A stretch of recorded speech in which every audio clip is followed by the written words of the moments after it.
Let's start this documentary years before the Revolutionary War with the French and Indian War between France and Britain.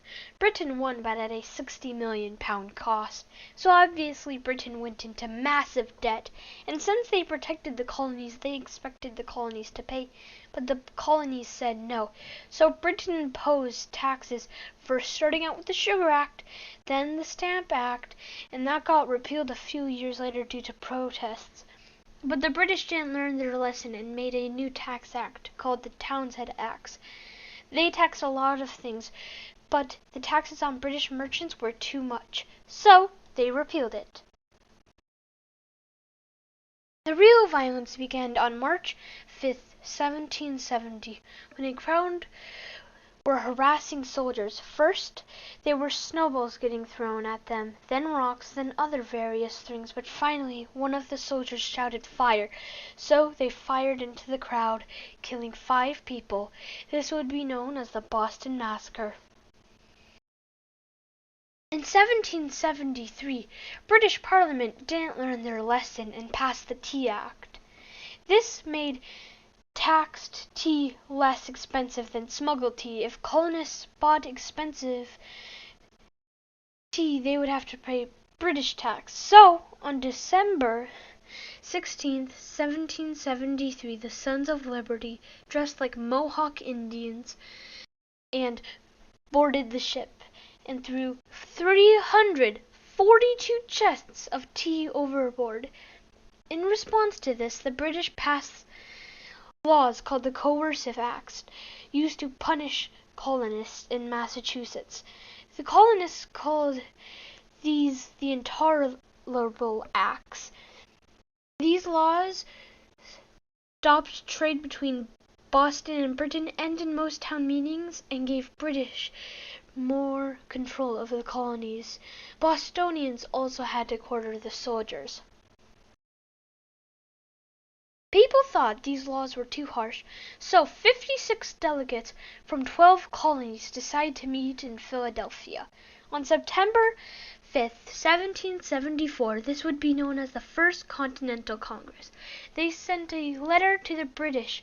In the letter, it said that colonists should have the same freedom as other British citizens, and for Parliament to stop taxing colonists without their agreement and to repeal the Intolerable Acts. The delegates would meet again if the king refused their demands. They also decided that they should stop trade with Britain and train more soldiers. Tensions were growing, and throughout the colonies, militias prepared for war. British leaders were worried about the new militias general, Thomas Gage. The British governor of Massachusetts had ordered to stop any possible rebellion. Patriots were storing valuable supplies. Gage decided to send soldiers to destroy the supplies. Soldiers marched up at night to take the Patriots by surprise. Gage could not keep his plan secrets. Patriots in Boston soon learned what was planned, and they used lanterns to warn that the British soldiers were coming. Some patriots also rode out to warn the Minutemen. One rider was named Paul Revere, around riding his horse saying the regulars were coming. This warned the Minutemen that when the first battle happened, someone fired, and that would later be known as the shot heard around the world.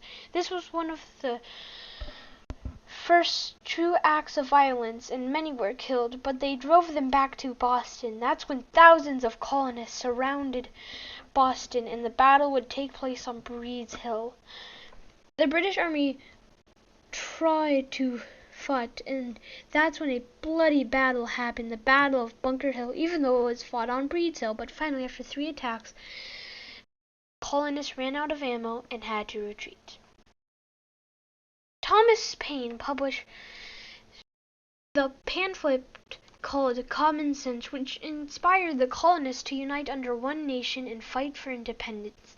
This led to the writing of the Declaration of Independence by Thomas Jefferson. It was adopted July 4th, 1776. 5 days later, the colonists tipped over a King George statue and made 42 1,000 musket balls. Speaking of huge musket balls, did you know that Henry Knox walked 300 miles from Fort Ticonderoga to Boston pulling cannons with ox in the grueling winter season? These cannons would be used for the coming battles.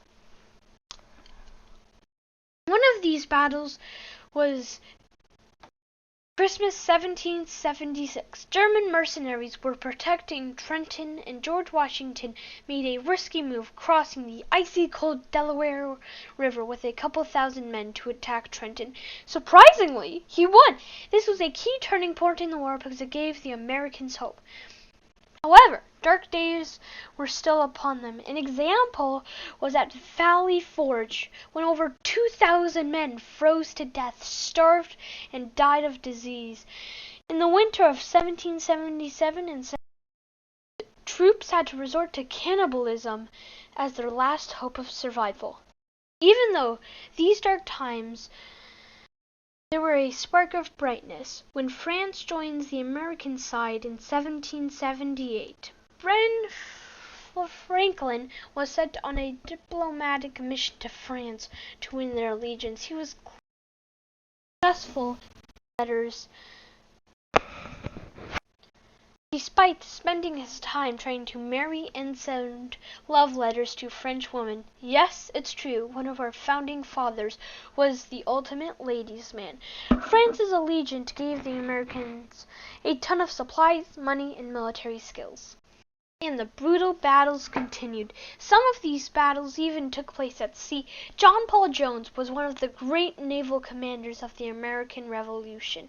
His skills allowed him to capture a ton of British ships, raid British cities, and evade capture the whole time. These are basically pirate tactics. Let's face it, he was a pirate.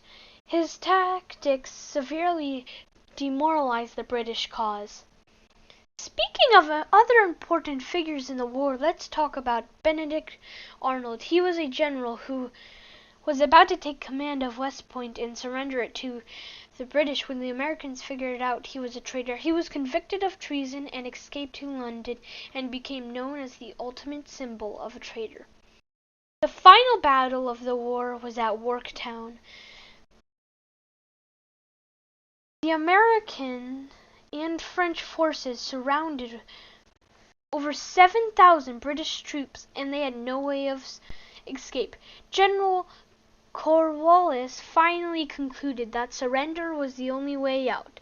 The Americans had won the war. The two sides made it official when they signed the Treaty of Paris in 1783. America was now an independent nation.